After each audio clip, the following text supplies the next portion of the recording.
Eu montei aí os slides, né?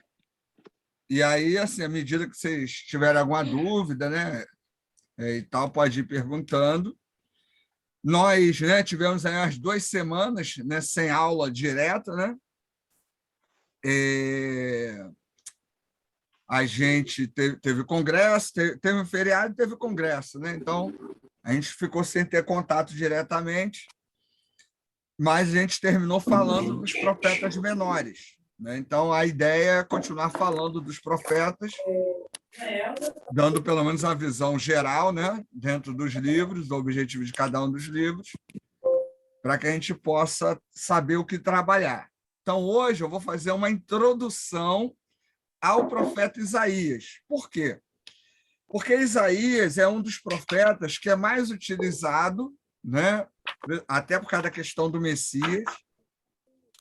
Vou falar sobre essa questão do Messias, né, dar uma relembrada sobre essa relação do Messias no Novo e no Antigo, e essa releitura que é feita, né, em cima de Isaías.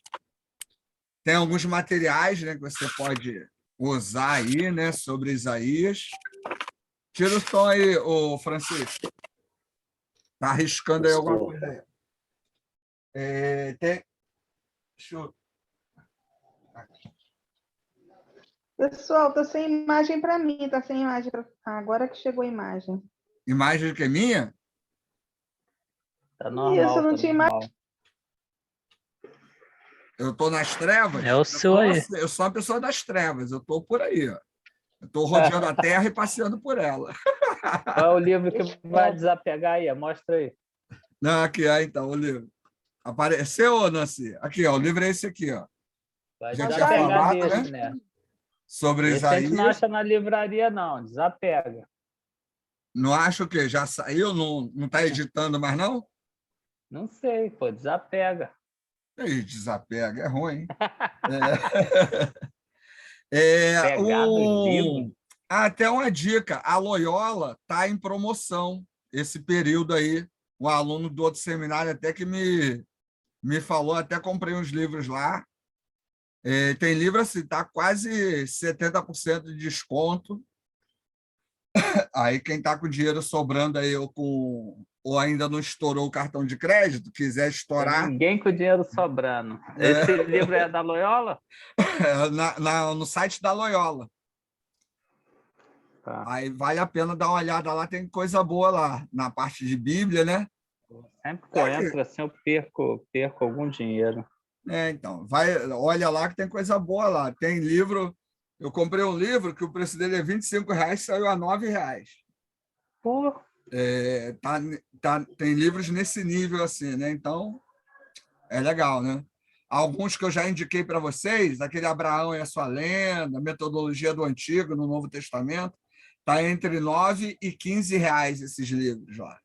Na Então, Loyola? Vale a pena, é da Loyola, entendeu? Então dá uma olhada lá que é legal. No site da Loyola, né? Enfim.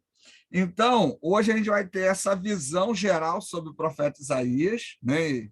E tentar, né, apresentar aí essa ideia do Messias. E surgindo aí algum questionamento, vocês vão falando aí, né? E a gente vai tentando ajudar. Para início de conversa, vamos relembrar a questão do Messias. Isaías apresenta o Messias, né, sobre alguém que viria para restabelecer Israel. Isaías, há uma questão de autoria, né, para alguns. Hoje a gente vai falar até do trito Isaías. Então, se teria 3 autores ou 3 grupos de autores para o livro de Isaías. São teorias que são levantadas, né, no processo de formação do texto. Mas a figura do Messias ela está muito presente. Então, alguns dizem que esse Messias ele já havia aparecido no Antigo Testamento. Outros, né, fazem uma leitura cristã e, ao ler Isaías, entendem que é Jesus Cristo. E aí, na igreja de todo mundo aqui, todo Natal, prega-se Isaías, né? O menino se nos deu, e dá, não sei o quê, seu nome será príncipe da paz, não sei o quê, mas não tem nada a ver com Jesus. Porque o Isaías quando Isaías apresenta o Messias, ele está falando de um líder político. Jesus não é. Jesus é um monte de coisa, menos líder político. Até porque ele não libera nenhuma insurreição, ele não é um anarquista, né, como alguns pensavam na época, e ele está pouco se lixando para o poderio político, econômico, né, tanto de Israel como do Império Romano. Está preocupado com a outra perspectiva, né, que não é política. É social, mas não é política, a ideia de dominar o mundo, nada disso. Então, essa leitura do Messias de Isaías ser Jesus é a leitura que só os cristãos fazem. Porque, obviamente, o judeu não vai ler dessa maneira, ele vai dizer até que é ridículo, né? Eu até mostrei para vocês lá um vídeo no YouTube de um rabino e um cristão discutindo isso, né? E era legal você ver a opinião do rabino, aí vem a opinião lá do pastor, cada um, né, com seus pontos de vista, e bem diferentes aí, né? Fala, Davi. Então, essas perspectivas vão ser mais cristãs do que realmente dizer que está ali no texto bíblico. E o Novo Testamento, o que ele vai fazer? Ele vai reler textos de Isaías para tentar, né, trabalhar isso. O Edmar falou que não consegue entrar, mas tá no grupo já. Está mandando mensagem, como é que não consegue entrar? O bisonho. Não consegue falar, né?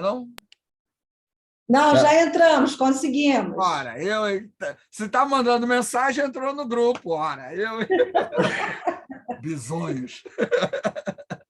Seja bem-vindo de volta, meu amado professor. Bem-vindo de volta. Eu não fui para lugar nenhum, engraçadinho. Fala, Cássia. Gente, eu estou na luta aqui com a minha gatinha. Mata não. Não! Eu quero ler, né, Isaías agora com essa visão de Messias como nessa perspectiva política, né? Tem algum capítulo que fale sobre isso, assim, que seja mais explícito para a gente tentar ler com essa perspectiva nova, pelo menos para mim? Assim, na verdade, o problema não é o capítulo, o problema é a maneira como se lê, né? Porque você já lê o texto com a perspectiva cristã. Então, como é que eu vou dizer? Não adianta eu falar para você, o capítulo 53 ou o capítulo 60 não tem nada a ver com Jesus Cristo. Porque a maneira que tem que... O que na verdade muda é a sua abordagem do texto. Porque a partir do momento que eu cristianizar o Antigo Testamento, eu vou ver Jesus Cristo em qualquer lugar, né? Eu vou ver Jesus Cristo na Torre de Fogo do deserto do Sinai, né? Aí, Jesus Cristo é fogo, consumidor, né? O pessoal inventa muita coisa. Então, na verdade, é a maneira como você vai chegar ao texto que muda isso. Porque, assim, o texto ele é claro, ele está falando de um Messias, ele está falando de alguém que vem restaurar Israel politicamente, ele não está falando de céu, ele não está falando de vida eterna, não tem essa perspectiva. Minha filha está me olhando aqui com cara feia, pode ter coisa dessa. Ele não está falando de vida eterna. Até a perspectiva de vida eterna é uma perspectiva que João, né, o Evangelho de João vai apresentar. Até os outros evangelhos não apresentam essa ideia de vida eterna. Então, quando eu vou ler o livro de Isaías, eu estou lendo sobre um rei, sobre um líder, né? Sobre alguém que está realmente, que vai trabalhar para restabelecer Israel. E aí é a abordagem, né? Tem mais a ver com o sentimento do leitor do que com o texto em si, entendeu? Você não vai ver um texto, um versículo dizendo assim, esse aqui é o Messias político. Porque Isaías não está preocupado com a dúvida que hoje nós temos, se é Jesus ou não. Porque Isaías não está falando de Jesus. Ele está falando do que viria restaurar Israel, né? Então, na verdade, não tem como eu te dizer assim, esse versículo está na cara que não é Jesus. Porque eu posso ler Jesus em qualquer coisa. O texto é polissêmico, né? Vai depender de quem lê, a interpretação. Entendeu? Ricardo, Sim. As pessoas se apegam muito naquela passagem que fala que ele era o príncipe da paz, que ele tomou sobre si as nossas dores e tudo. Então, assim, eu e a maioria das pessoas, né? A gente sempre aprendeu que ali a gente via o Messias Jesus. Ali, acho que todo mundo aprendeu assim. Sim. Aí depois que você estuda e você vê a parte histórica e vê que realmente... Perfeito. Fala em Isaías... Desculpa, Jair, mas fala em Deus forte, Pai da eternidade. mas aí... Bravo mesmo, né? Títulos divinos Politicamente. que eram dados a toda autoridade política. Era dado aí ao depois, rei. quando a gente... O imperador romano tinha esses títulos, entendeu? Então não é novidade. Faraó Poderia tinha estar esses falando do títulos. imperador ali também, podia estar falando do imperador. Mas depois que a gente estuda, que a gente entra na parte histórica e tudo, é que a gente vê que Isaías, Velho Testamento, jamais ia falar do Messias, do Jesus do Novo Testamento. Jamais, jamais. Isso É só uma pensar ofensa o pro seguinte, judeu. o Jair, pensa o seguinte, quando a gente vê o imperador dizendo que ele é Deus, a gente diz, isso é um absurdo. Quando a gente vê o faraó dizendo que ele é Deus, aí você diz, Deus. Isso é um absurdo. Agora, quando alguém diz que Jesus é Deus, você diz, não, isso aí é de Deus mesmo. Por quê? Porque você escolheu acreditar que Jesus é Deus. Agora, o judeu, quando ouve você falando que Jesus é Deus, ele diz, isso é um absurdo. Por quê?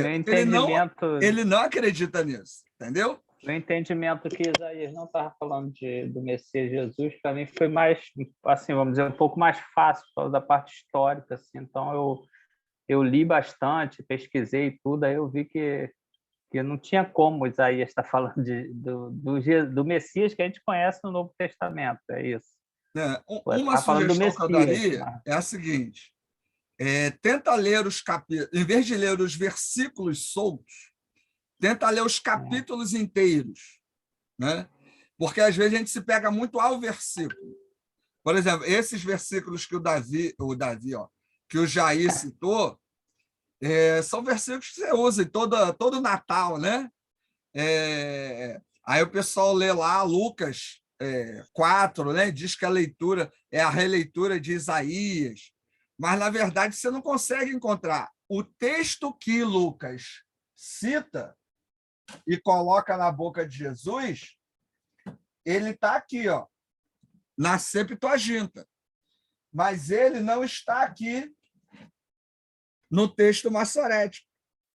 Então, a gente tem até no Novo Testamento essa questão de releitura dos textos.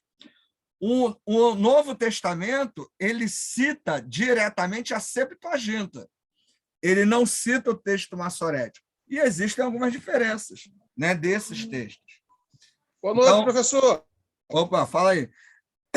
O que seria interessante é você começar a ler, né, no caso de Isaías, né, que fica essa dúvida sobre a messianidade, né, se é Jesus ou não, é você tentar assim, trabalhar o capítulo todo.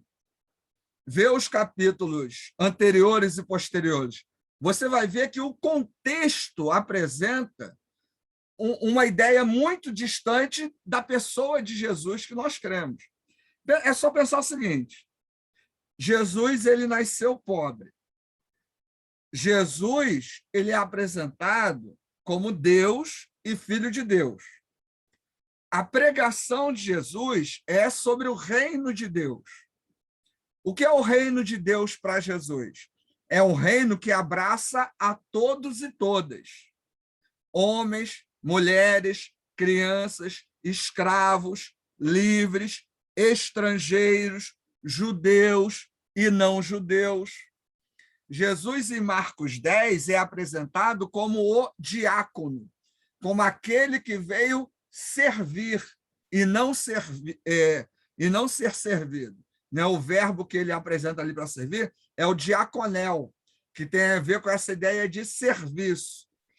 O Jesus que é apresentado por Lucas é aquele que acolhe a todos e todas, né?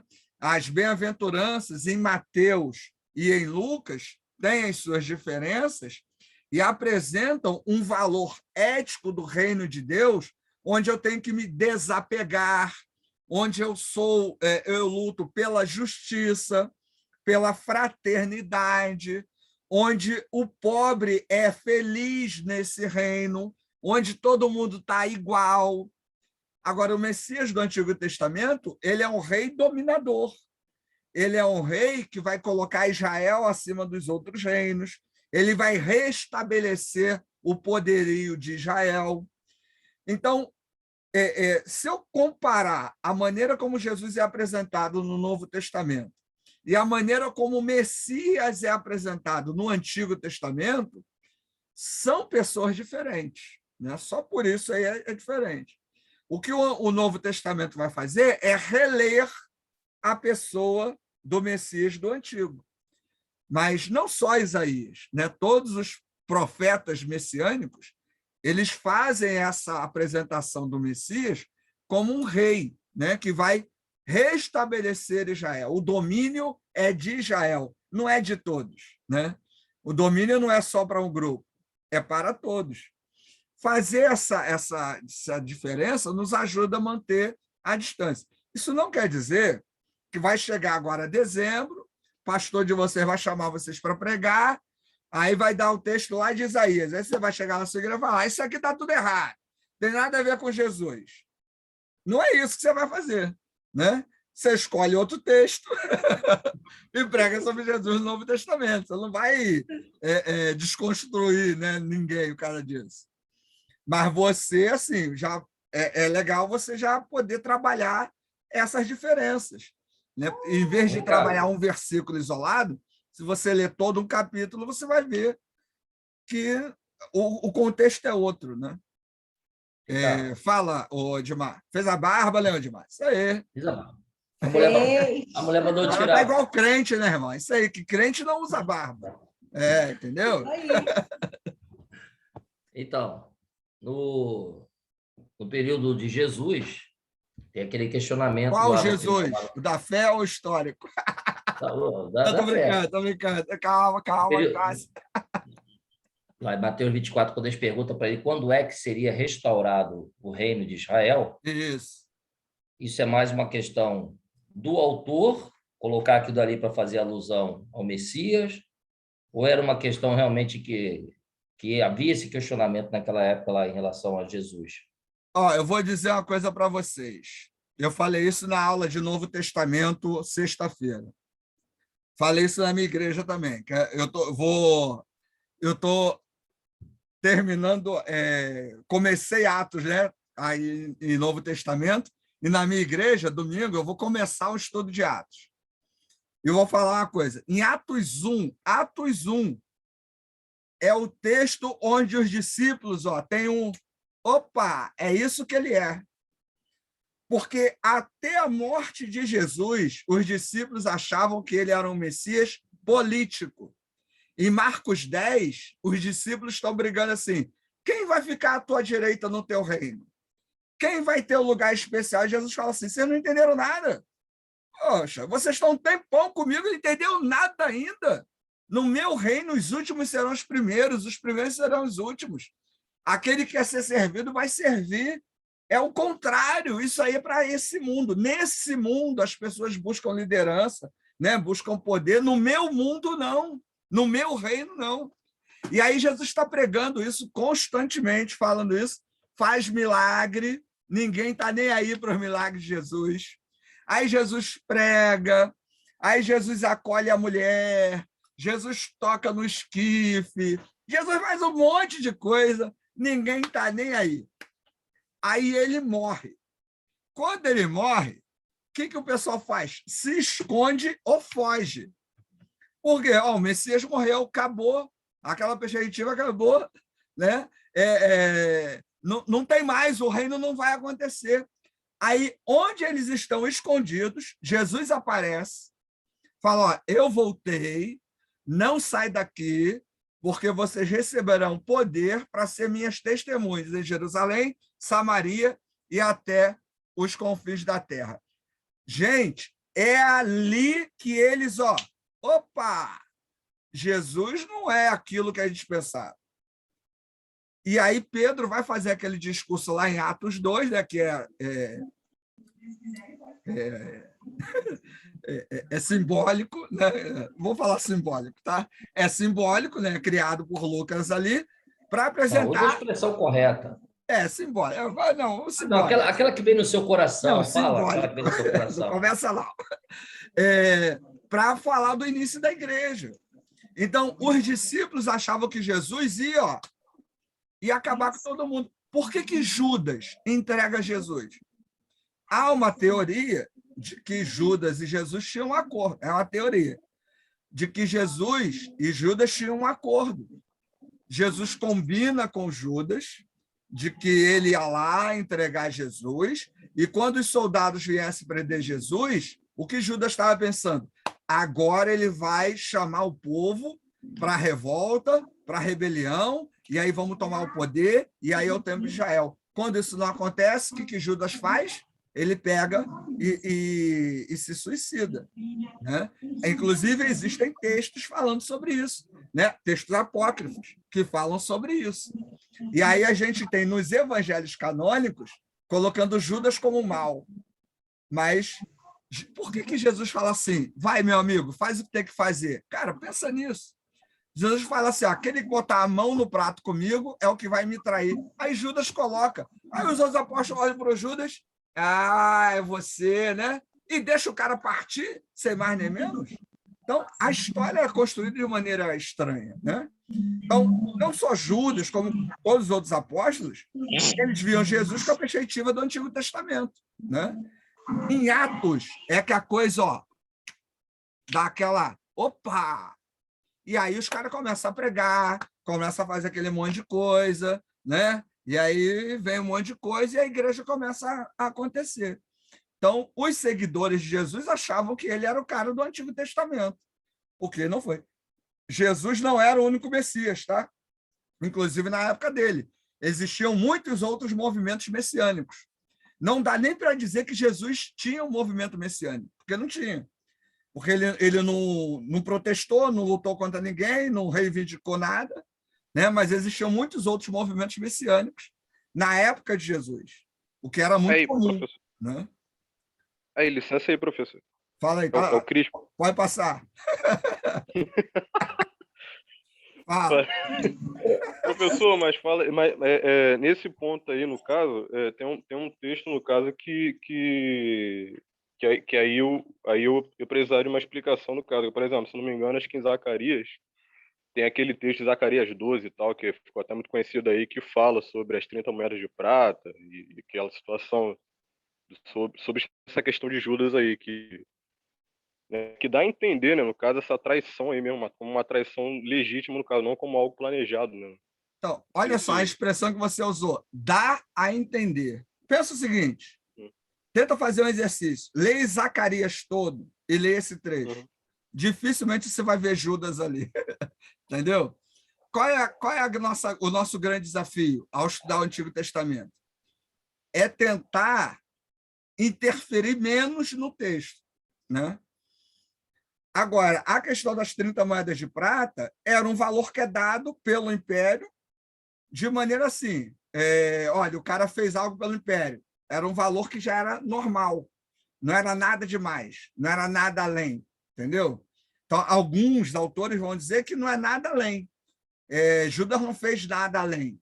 Qualquer outra situação, a pessoa também receberia esse valor. Então, não é algo estranho, né? Eu não estou dizendo, gente, que Judas era amigo de Jesus, que tudo foi macumunado, eu não estou dizendo isso. Só estou dizendo que o texto ele é um texto construído, né? Os autores do Novo eles querem nos apresentar Jesus, né? Principalmente os de Mateus, né? Que é muito mais hebraico, ele quer ligar muito ao texto do Antigo, porque é para o judeu. Para a gente, tanto faz. Gente, se Jesus é o Messias prometido do Antigo Testamento, para a gente isso é irrelevante. Porque eu sou caxiense, não me foi prometido nada que eu vou dominar o mundo. Caxias não tem Messias nenhum prometido para cá. Então, o que me interessa é o Jesus que dá vida eterna. O Jesus que vai dominar o mundo, para mim, eu não sou filho de Abraão, eu não sou nem judeu. Né? Então, eu sou caxiense e Caxias não passou Abraão por aqui. Então, não interessa, né? Então, Jair, essa o Messias perspectiva já para a está no gente poder. é irrelevante. É o quê? Jair, o Messias já está no poder. Não, Messias, já tá, eu não vou nem falar nada em relação a isso. Eu Que me isso, nego cara, a não comentar vi essa isso. afirmação. Eu me nego a comentar esse absurdo agora. Fala, Cássia. Concordo com o professor. Não é, mano? É um absurdo. Fala aí, É Cássia. um absurdo. É inacreditável. Fala, Cássia. Quer falar? Não acredito que eu estava falando com o microfone desligado. Ninguém ouviu nada, não. Mas você acabou respondendo essa preocupação que eles tinham de costurar, né, o antigo com o novo, porque, se eu não me engano, o Novo Testamento também tem alguma passagem de Judas que fala que foi preciso aquilo para se cumprir e tal. Enfim, mas aí você acabou falando depois que eles tinham essa intenção de costurar para, né, para ficar dar sentido, compreensível né? para os judeus. É isso aí. Tem um certo fundamento apologético nesse sentido, né, professor? Tipo assim, alguns utilizam essa conexão, no caso, né, feita do antigo com o novo, com uma questão apologética do sobrenatural, né, da palavra. Eu, pelo menos, já vi alguns caras nessas discussões e tudo, da galera e tudo, aí o pessoal, né, utiliza... Eu não vou mentir, né? professor. Eu não vou mentir, eu já fiz isso, tá, professor? Não, a maioria aí fez, a maioria aí continua fazendo, continua na ignorância, é tranquilo. Assim, Cristiano, não é pecado, você não vai para o inferno por fazer isso. Isso é uma abordagem, né? Dentro das abordagens mais conservadoras, mais tradicionais, todo mundo faz isso. Inclusive em dizer que o Antigo Testamento profetizou sobre Jesus Cristo. Isso não é errado, não é um pecado. Agora, isso é uma abordagem. É isso que a gente tem que ter em mente. Não é a abordagem, mas é uma abordagem. E aí, aquilo que a gente está sempre discutindo aqui, na aula, eu tento trazer uma abordagem que seja diferente daquilo que vocês já ouviram, que é o que vocês já ouviram, é o que vocês já ouviram. Não tem muito mistério, não tem nada o que dizer. E ficar aqui para repetir o que vocês já ouviram é bobeira. Então, numa abordagem mais crítica, essa separação é feita, né? E aí eu vou ler Isaías falando de Isaías, dentro do seu contexto, dentro da sua perspectiva, né? Agora, dizer assim, não há uma perspectiva espiritual, então, nos profetas? Há a ação de Deus ali. Agora, dizer que eles estão falando de Jesus é um trabalho difícil de realmente provar, né? Agora, o que eu posso dizer? O Novo Testamento fala de Jesus. O Novo Testamento olha para trás e diz que o Antigo fala de Jesus. Agora, o Antigo está apontando para o Novo, aí é um outro desafio, entendeu? Deixa eu só finalizar minha dúvida aqui, não, professor. Essa sessão de perguntas aí que eu estou fazendo. Não, tranquilo. Mas nessa perspectiva... Então, fica tranquilo, fica nervoso não. De frente com o Cris hoje aí, pô. Caraca, não, sério.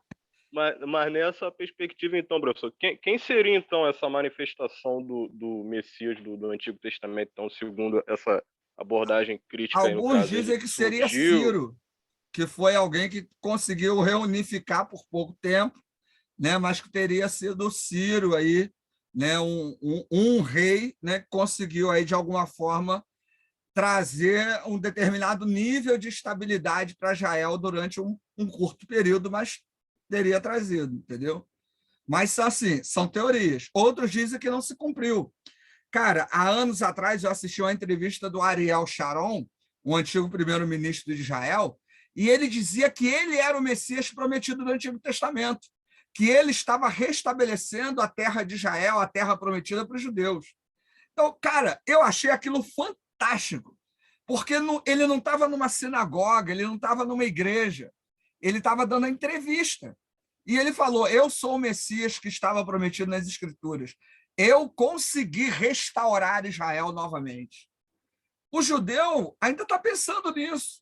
Enquanto nós, cristãos, estamos querendo defender que Jesus é o cara que está lá, o judeu ainda está esperando, né? Alguns líderes políticos em Israel advogam que são eles, entendeu? Então, essa dinâmica é muito legal, né? E fica o desafio da gente. Então, Ricardo, eu posso dizer que Jesus é o Messias? Podemos dizer que Jesus é o Messias. O que significa Messias? O termo Meshiá, em hebraico, significa ungido. Quem era ungido? Era o rei e era o sacerdote. Jesus é o nosso rei, é o nosso sacerdote. Eu posso dizer que Jesus é o nosso Salvador? Posso, né? Agora, eu posso dizer, afirmar com toda certeza, categoricamente, sem dúvida nenhuma, que o Isaías está falando de Jesus Cristo? Aí já é um outro trabalho, entendeu? Tem gente que diz que sim, tem gente que diz que não. Essa é a questão. Beleza? Show, professor. Valeu. Né? Tem vários materiais aí que dá para a gente trabalhar, né? Tentar investigar isso. Mas lembrando, gente, vai depender da abordagem, né? As abordagens mais tradicionais é o que você já tem ouvido aí. E as mais críticas, aí tem esses questionamentos que a gente está levantando. Alguém quer perguntar mais alguma coisa? Eu quero, professor. Fala aí. Francisco. Quando fala de redenção, do Redentor, o Redentor de Israel, quando fala, não fala de Jesus? De Jesus Cristo? Então, eu vou te responder dizendo que eu sempre digo, depende da abordagem. Na abordagem tradicional, é Jesus Cristo. Na abordagem crítica, não é Jesus Cristo, entendeu? Agora, dizer, o texto está falando de quem? Não sei, entendeu? Eu não posso te dizer que é Jesus ou não é Jesus. Vai depender da abordagem.